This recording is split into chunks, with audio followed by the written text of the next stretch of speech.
Hi guys, welcome to my YouTube channel. So today we'll be making a drawstring kimono jacket, and I'll be using 2 yards of fabric. This fabric is 2 yards, and I'll be folding it into 4. Yeah, so I folded into 2, then I'm folding into 2 again. So that is 4. So that's the center part, under part. Yes, that's the center part. So I'll be taking my measurements now.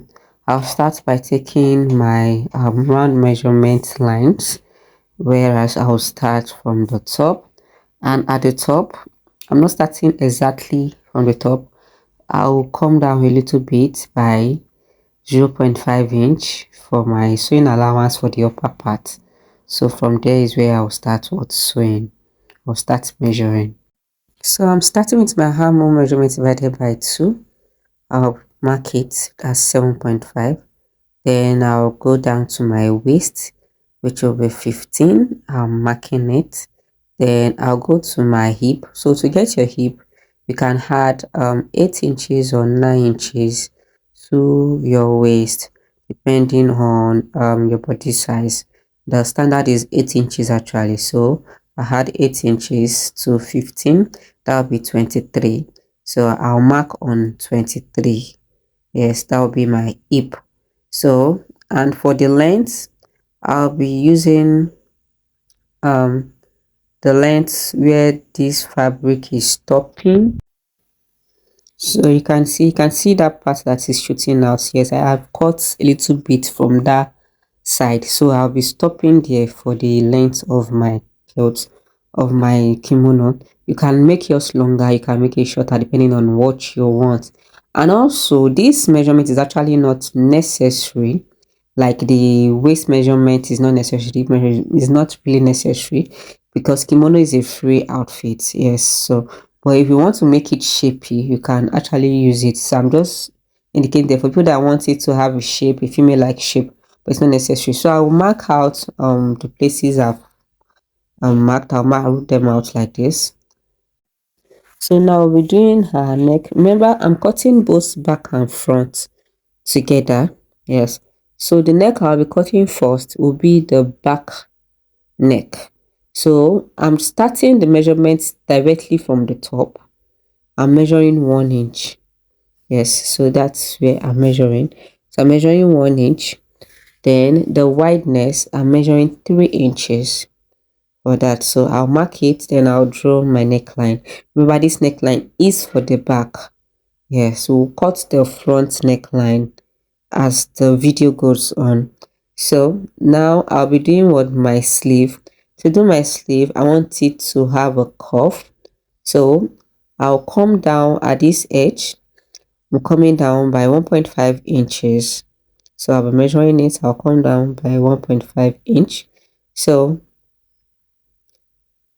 I'll mark it. So I'll draw my line. I'll join it from the neck, that is the shoulder side, to that place to create that slant. So next I'll be doing is where my hand will be coming out from. That is like a sleeve. You know, this is, we cut it together with the sleeve now. So where my hand will be coming out from. So some people like theirs to be wide. Some people like theirs to be small. And you know, when it is wide, when you raise up your hand, it tends to show what you're wearing inside. So I always like mine not to be too wide. So I'll just be coming down from that my armhole line by 1 inch. So I'll mark it that place by 1 inch, and that will be my my opening for my sleeve. So I'll be putting my measurement now on my lines. Remember, this is a free outfit, so I'll be adding excess allowance to it, and from the allowance I'll have my 1 inch allowance for my sewing, for the side sewing. So you have to use the biggest part of your body for your round measurements, then you add the excess you want to add. So for me, it is my hip divided by 4 is 9, so I'll be adding 5 inches. So that will be 14. So I'll be marking on 14, and I'll be marking this same thing on every other line, on the waist, on the hip, on the length.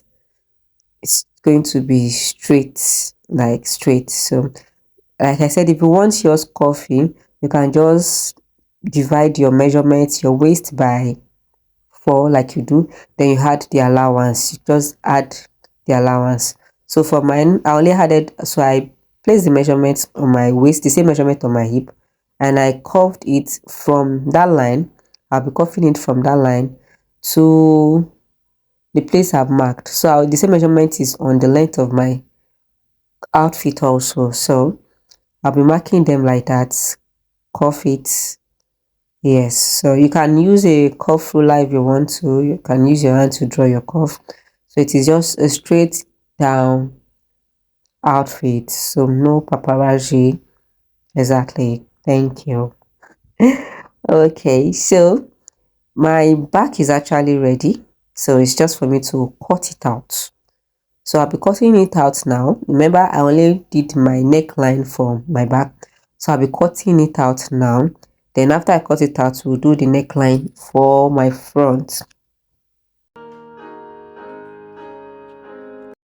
So I've removed one of the fabric. I have another piece left. Remember, it is two, front and back I cut together. So I'll be splitting this into two by creating a curve there at the neckline.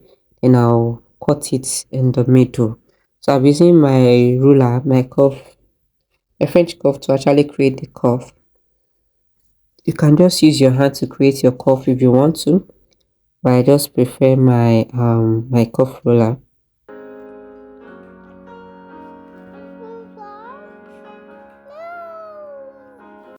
So we'll be going to our sewing machine now, and I'll be joining the front and the back together first.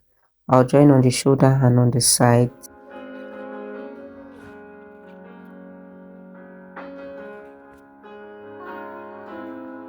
So I've joined them. I've joined the shoulders, as you can see. I've joined on the sides also. So now I'll have to measure my middle, yes, from that hemline to the other side of the hem. I have to measure them round like that to get the length of the collar I'll be cutting for it.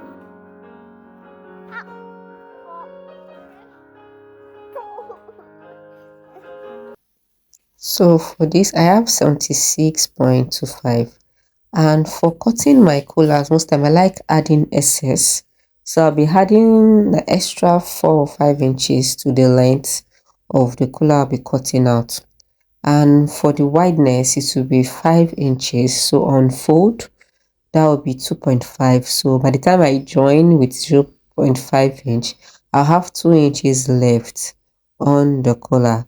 So just be cutting a straight collar, which will be 77 plus 5 inches. So this fabric I have is not enough, so I'll be joining to it to have that. So I'll cut out what I need and add to it.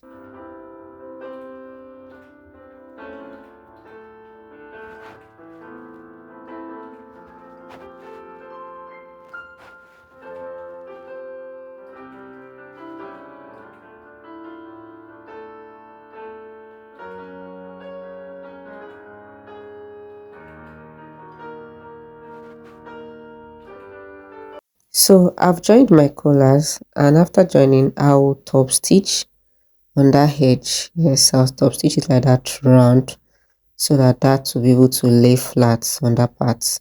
Yes, so I also weave when I'm through sewing. I'll weave it, and also, so after top stitching we'll do the hem of the kimono. So I'm sewing the hem. Remember, we use 1.5 inch as our sewing allowance for the hem. So fold on 0.5, then I'll fold on 1, and I'll take to the machine and I'll sew. So after sewing the hem, we'll now go to the drawstring aspect. So you need an extra piece of fabric also, just like the one you cut out from the side. That's what I'm using. Remember when I was cutting out this side at the beginning here, so just use a piece of that. So I'll be placing it on that midpoint. So on the fabric, I'll actually be measuring 16 inches, while on my kimono itself, I'll be measuring 15 inches. I'll be using 15 inches. The 16 inches was actually what for the fabric itself, because I'll be sewing the edges. You see that I'm doing it.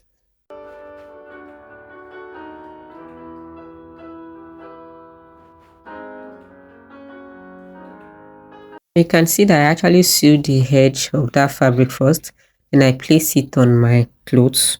Remember, we are on the working on the side, inside.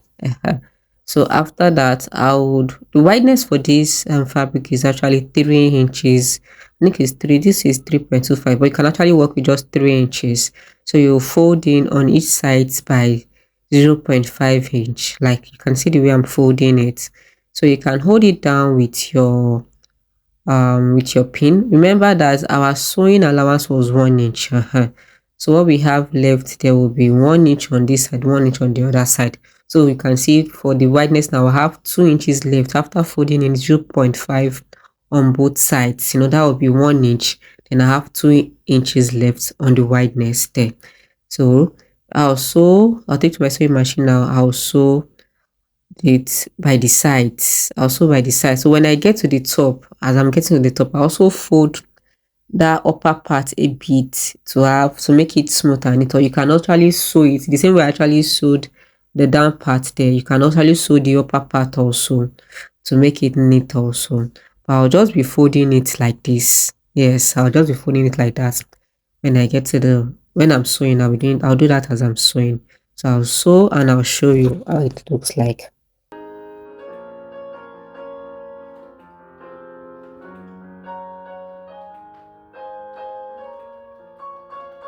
So this is it after sewing. You can see it has opening at that edge. I didn't close up that place, and the down part to still have the opening. So next I'll be sewing a straight line at the midpoint. So instead of doing a guesswork, yes, because I can't see the midpoint very well here, I would actually turn it to the other side and sew at the midpoint. So just to create that casing, to have two different casing, 1 and 2. So I'll sew from that on the right side. I'll turn it on the sewing machine and sew on the right side and sew on that midpoint itself. So I'll just sew it down, straight down.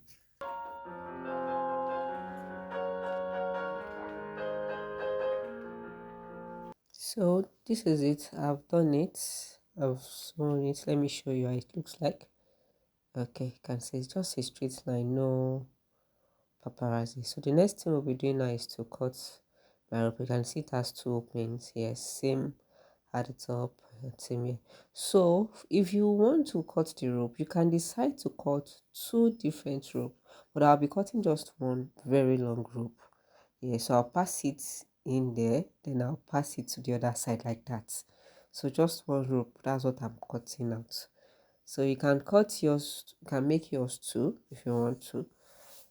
So for the rope, the wideness for the rope will be 1.5 inch for the wideness, and for the length, I'm using the length of the fabric I have left.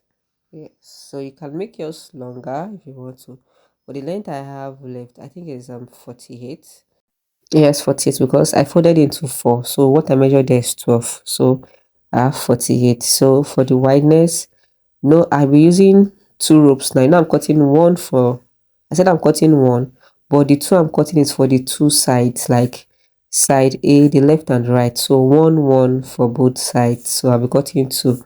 So I'll cut my fabric now and I'll show you how I'm sewing the rope.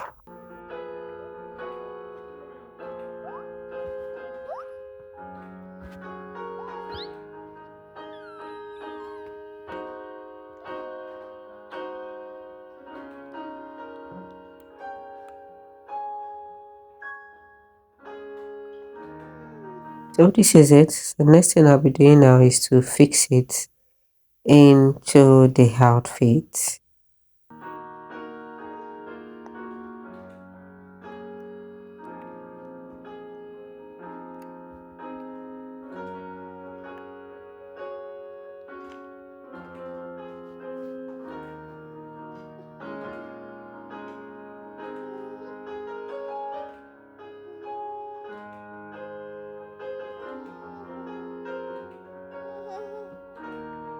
So that's all done.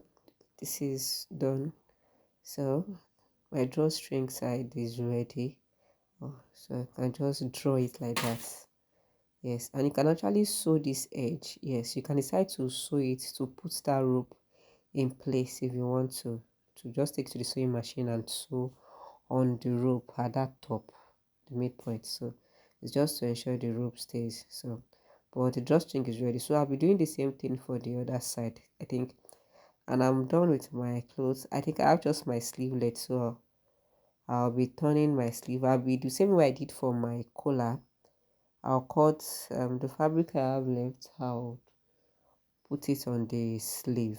I'll show you what I mean by that. So I'm done with it. You can see I've done for both sides. Done for both sides. So what I said about the sleeve, this is it. So I have this fabric left from my pieces. So I just use it to extend the length of my sleeve. Just the same way I cut it, just straight, cut it straight. I don't know, I didn't use any measurements. I think I have 1.25 inches left here. So when I joined it, this is it. Just joined it round. So I've actually weaved it. So it's just for me to cut out excess thread and iron, and it is ready. That's all. That's all. Thank you so much for watching. If this is your first time, please do not forget to like, to share, to subscribe. Thank you.